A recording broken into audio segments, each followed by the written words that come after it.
Welcome to the Paul and Saul Show. I am Christopher Saul. This is Paul Schoberg, and that is a light I just hit with my foot. So good to see you guys today. It's good to be seen. And I want to go ahead and get a quick overview of what we're going to talk about today.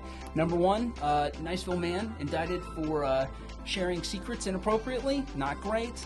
Shame. Typically frowned upon in the military community, but I digress. Airman's mother blames the sheriff for her son's death. Airman Roger Fortson's mother, Shantameki Fortson, had a Parton town hall this weekend. She explicitly blamed the sheriff and told people not to vote for him. More on that in a little bit. Firefighter Union to sue the city. This stems from a firing that took place during union negotiations a little bit earlier this year. Talk a little bit more about that and what the city had to say about it. And then, of course, finally, we're going to talk about some fireworks safety and the 5 options that we have for fireworks viewing this year here in the city of Niceville. It's one fireworks show, but there's 5 locations in which Fireworks safety, very important. it's so important right now. Don't lose a day. You could say it's explosive. Anyway, then we'll go into our big topic coming up this week, and buy and sell. Buy and sell. Starting off with Niceville man indicted for transferring secrets illegally. Paul, do you want to kind of give a brief overview on this one, or? Sure. As someone who holds one of these special clearances, once you make it to federal court, you are in trouble, sir. So I think they've got enough on him to probably justify the indictment, and I think the rate of being found guilty on this is pretty high. So you told me that typically when somebody makes it to federal court, it doesn't end well for them. Is that fair? That's fair. I mean, I think they have a very high conviction rate, and so I would be, innocent until proven guilty, but I'd be shocked if they didn't have enough on them to keep them in jail for a while. And so what we know about this today is that the gentleman in question, Paul Freeman, not this Paul, different Paul, basically sent some emails with some sensitive information about planes and other vehicles that sensitive. I said that already. Do we know he sent them to? We don't. We know that there was somebody in the media. It wasn't me, and some other individual groups. But he claims it was a whistleblower protected thing. The feds say differently. Sure. Took place between, I believe, the end of 2021 and the beginning of 2022. The 68-year-old spent almost 30 years in the Air Force. And so you would think, well, you can't say that because you're innocent until you're proven guilty. That's right. Or at least indicted by a federal court. Chances are not in his favor, but I think the whistleblower angle is probably the hope that he's got. Yep. So, moving on, went to the NAACP's town hall this weekend featuring Shantameki Fortson. You may know that last name, Fortson. Mm-hmm. It was Roger Fortson's mother. Roger, of course, is the airman that was shot and killed by an Okaloosa County Sheriff's deputy. They talked a lot about what societal changes they want to see, other things that they're concerned about. One of the things that was really kind of beautiful, Mrs. Fortson talked about how she was asked the question, how do we stop stuff like this from happening again? How do we fix this problem? And she responded that, we got to love. And she said that she wants to hate this deputy that shot her son with all of her heart. And she said that God doesn't want her to do that, so she's not going to. It was pretty powerful. But I did also ask her about this upcoming election that we have here in about 2 months with the 3 candidates that are in the field right now. One of them was actually there, Eddie Perillo, but asked her directly about the sheriff's involvement in this whole episode in Okaloosa County history. And she said straight up, she blames Sheriff Aiden for this. Kind of an uncomfortable moment, but it was one that she obviously felt very powerfully about.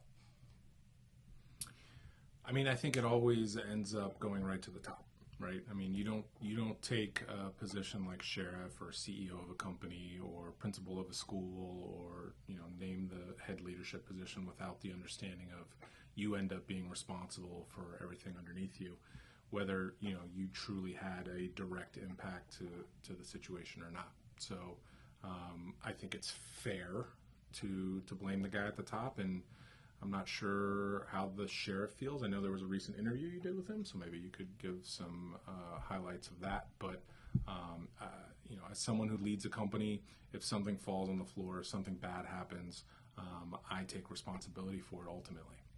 Sheriff gave me an interview last week, talked a little bit about his re-election campaign, and I asked him directly, we've had 2 of these incidents in the last 6 months, what's collectively or colloquially known as the Acorn incident. It took place, I think, in like January or February of this year, and then, of course, the Fortson shooting. He said that his guys are more trained than the average. He called the deputies at the sheriff's office the model agency for training, and his reasoning for that was basically they do 4 times the amount of state mandated training every year. Talked a lot about their training procedures, talked about their state-of-the-art new training center that they built, I want to say, at the end of Larry Ashley's last term, so probably about 5 years old now. So he came back at that. He didn't like that characterization, and I can see. Well, I mean, I don't think he's wrong. Yeah. I mean, I think if they train more than the average, then fantastic. But I think the question I would have asked is, are you taking responsibility as the guy at the top for all the incidents that happens below in your organization? And unfortunately, that's just how things are. Like, when you're in charge, it doesn't matter if someone under you makes an egregious mistake. You have to take some responsibility. The buck stops with you, is what you're saying. That's right. Yeah. So moving on to our next story, Firefighter Union, the IAFF. This is like the Niceville dirty. Yeah, if you want to get a lot of engagement for your social media posts in the city of Niceville, post the word Firefighter Union and City. And firing. And firing in the Niceville word of mouth. It's one way to do it. The long and the short of this is that a lieutenant at the fire department, who was also on the negotiating team for the union's collective bargaining agreement with the city, was fired last year during union negotiation. So Lieutenant Timmy Salee says that he was wrongfully terminated.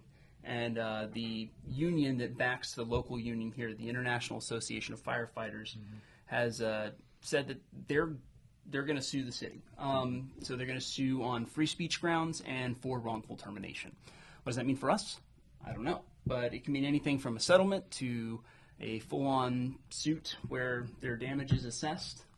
It's all up in the air. But the IAFF really put their money where their mouth is. They put a special designation on Salee's case specifically that says that, he was wrongfully terminated, they're going to protect him, and they're going to go after the city for wrongful termination. So it's, right,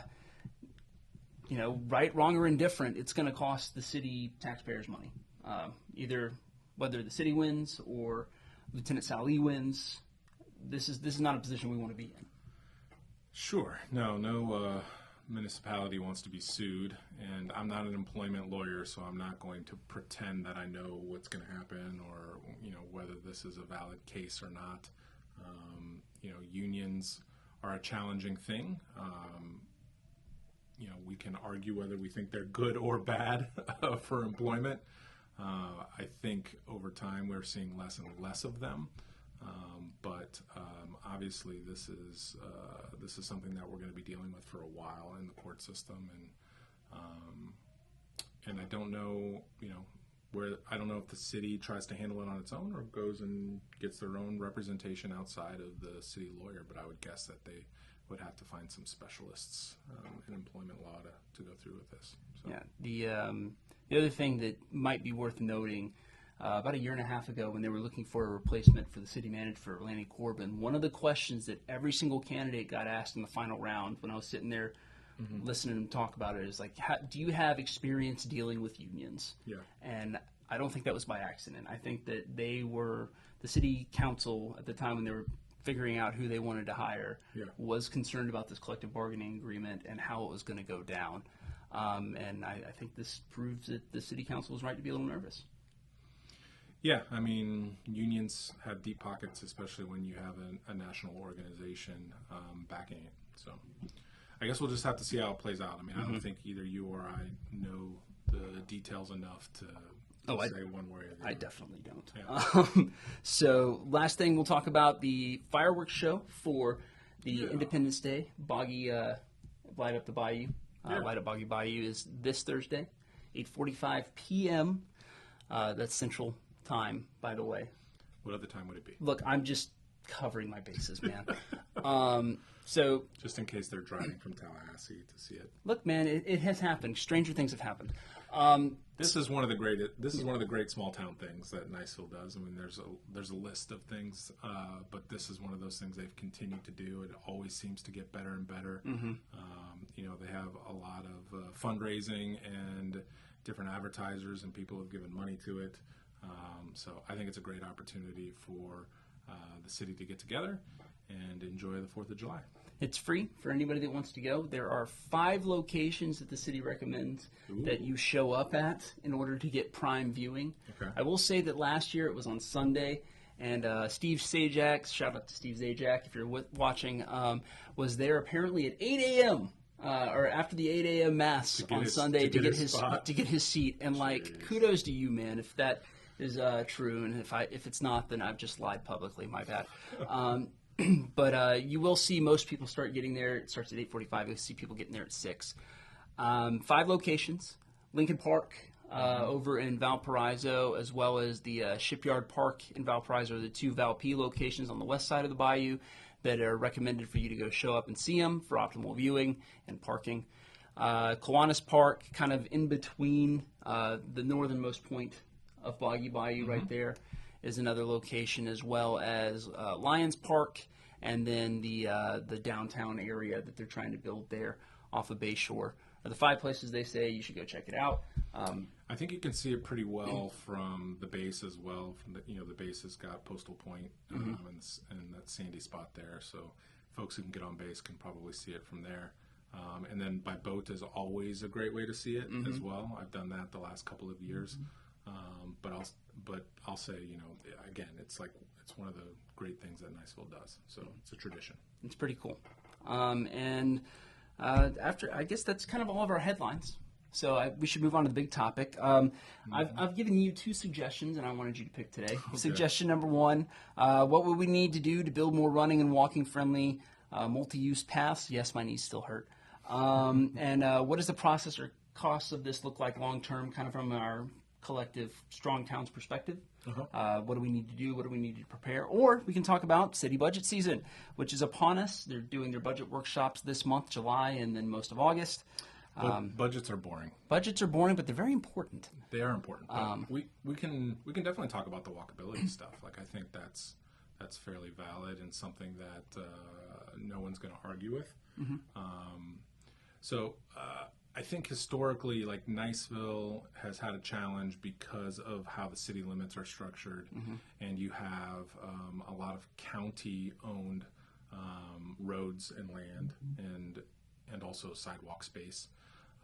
And then the roads themselves oftentimes aren't city-owned either. Sometimes they're county, and sometimes they're state, right? And you have FDOT. So I think that has significantly hampered Niceville from being able to kind of build out a more walkable downtown area, more walking paths, because you're dealing just with multiple government jurisdictions, and dealing with one alone has a lot of red tape. Dealing with 2 or 3 to get something done has a lot of red tape.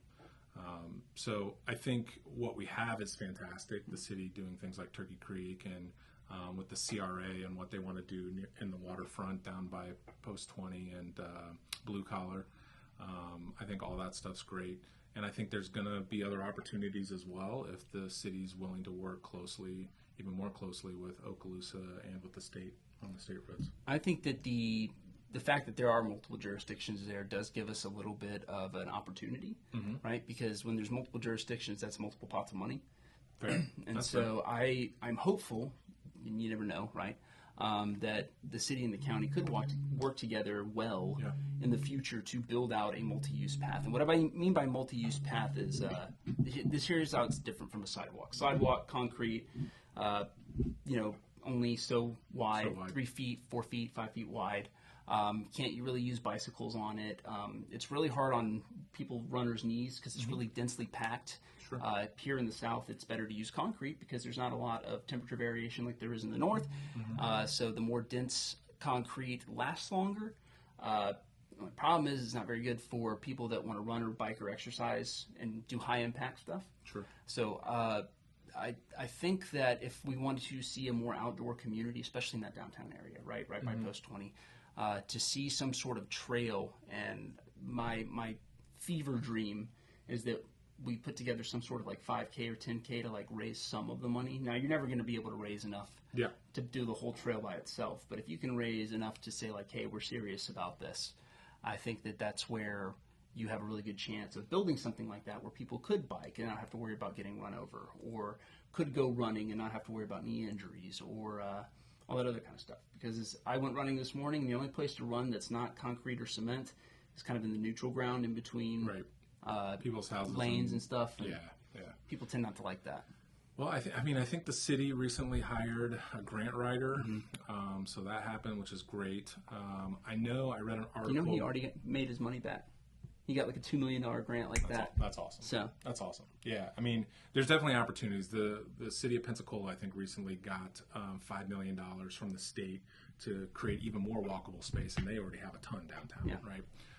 So I think there's definitely opportunities for us. We just have to get creative, and would love to end up with more spaces like the Turkey Creek Walk and the things that they're trying to do with the CRA. And I think it's just going to take some creativity, and like you said, pots of money from different places, and it's going to take private industry and folks to pony up investment, even if it's in a capitalistic way, to kind of like redo certain areas of the town. Well, I think this is a great place to bring in your project, Central Parton, right? Yeah. Where you guys are kind of building from the ground up, building in valuable businesses that are compact and bring in a lot of value to the city, but don't require, like, nobody's having to build an extra sewer system for you or an extra bit of road, right? This is all total profit kind of for the city. And for them to reinforce something like that, if it's walking, then boom, all of a sudden, people are not clogging up the roads, straight roads, and they're adding value by purchasing things from local businesses. Yeah, and for the record, I've partnered with Steve Shutt on that, so it's not purely just me. But Sorry, Steve. It's okay. I just wanted to give him a shout out. But yeah, I think that stretch of Parton is fantastic, because you got the schools on one end and the city complex on one end, and then you have Cross Point, which is so important to our local community, and is probably the biggest church in Niceville on the other end. It's most active. Yeah, absolutely, and the large campus, and probably the most people too. But creating a corridor there where people can move up and down there, not only during the middle of the week, but also on weekends, makes it a unique opportunity. But that's one of those examples where like FDOT owns, the state owns that part of Parton, so we have to figure out how to work with them. There's some side streets that are obviously the city owns, and I think the city is open to doing some unique things. And so yeah, Steve and I are meeting hopefully with the city over the next month or two, just to figure out what's in the realm of the possible. And then obviously we'll put out what we can on Central Parton's Facebook page, and we'll talk about it a little bit here, I'm sure, at some point. Where can they like and follow it to learn more information? Yeah, Central Parton has its own Facebook page, and I think a lot of people have been seeing it, and it's been popping up. The PB&J Bistro and Cafe will be opening in the next 3 or 4 weeks, sort of the mid to end of July timeframe. Yep. And so you'll see a lot more things coming out via Facebook for their grand opening. And we're still looking for somebody to rent the back half underneath the oak trees. I think somebody who wants to run a food truck corral would be great. I think this would be a unique opportunity for an event planner or coordinator who could sublease out food truck pads, but also host events there, movies underneath the trees, or those type of things. So if you're one of those people and you want to come talk, hit me up. That was good eye contact with that camera, bud. I'm trying. That was nice. That was good. You out there. You exist somewhere out there. So he's going to find you. I'm going to find you. Coming up this week, we have a couple of things that are new on our elections page. Yeah. You have less than 60 days to register to vote, and you have less than 30 days to register to vote if you want to change your party affiliation to vote in the primary. All of the local elections, so county commissioner, if you're in Destin or Crestview, the city council, school board, are all open elections. There are no third-party candidates in any of those elections. They're all either no party affiliation or Republicans. So you all can vote in all of the elections. Doesn't matter where you live, what part of the county you live in. It does matter that you live inside the county, though. That's a big no-no. But there's no longer an excuse. Because Northwest Florida Daily is not covering all of this. You're here. You put all this information out. You cannot say, well, I just don't have any information on any of these candidates, so I'm not going to vote. It's not an excuse anymore. MidbayNews.com/elections. I'm actually going to put it in a nice little graphic below me right here, and it's going to appear, and it's going to... It's probably not going to make a noise. It would be cool if it did. Updates, though, for this week on the elections pages. We are bringing you two new things. One being the interview with sitting County Commissioner Paul Mixon, who is running for re-election in his District 1 seat, which covers the northeast part of the county. But as I said, everybody votes for it. Yeah. He talks about everything from what he wants to see done here in the near future to what he's done in the past, half-cent sales tax, you name it, he's talking about it. It's about a 30-minute interview. Don't worry, I'll put the little different places where the different topics are so you can scrub to the things that you care about, and it'll take you a lot less time. Other thing I wanted to bring up, I am putting together, and it'll be done by the time this airs, the midbaynews.com/election/campaign finance. We're going to put our campaign finance tracker on its own page so that you can find it easily. It's going to stay on the candidates' pages individually as well. But that way, you can look up everybody's campaign donations, who's giving to what, how much money they're getting, who has what, you name it. Does your name show up on the list? I have not donated any money to any candidates.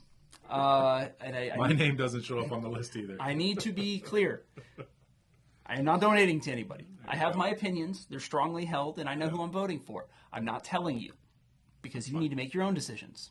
That's right. I think for now. Anyway, somebody told me that somebody agrees with you that I should do the endorsement thing. No, I don't think you should do the endorsement. Okay. I think it's fine. Anyway. I just was asking if you were going to do it. So, other thing to talk about, saw Sherry Cox at the NAACP Town Hall this weekend. Okay. Had a great conversation. We are hoping to get her on soon. She will contact me, is what she said, so we will see how that goes. That'd be good. Two more things. We are having Drone Flight Week here at Midbay News, which means I have all of my clearances to fly and get some really beautiful bean footage. Is it sort of like Shark Week? It's like Shark Week, but for drones. But in the air, yeah. So going to get some really great video of Destin. Hope to share it with you later this week.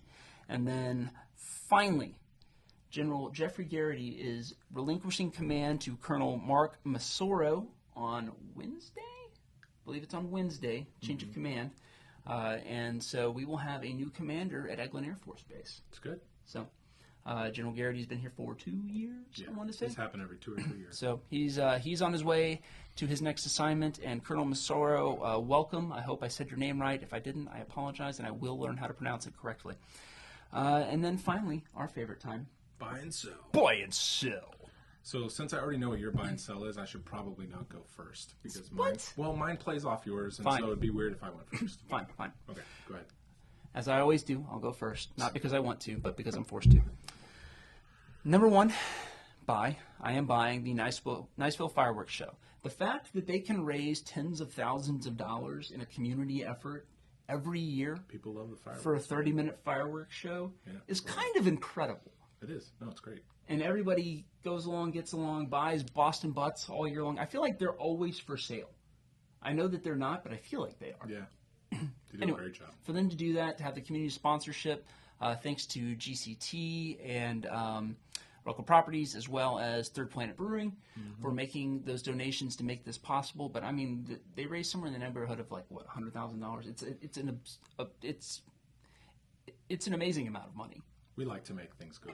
They like to make things explode. It's kind of our thing here near Eglin Air Force Base. It is sort of our thing. Explosions, good. Yeah.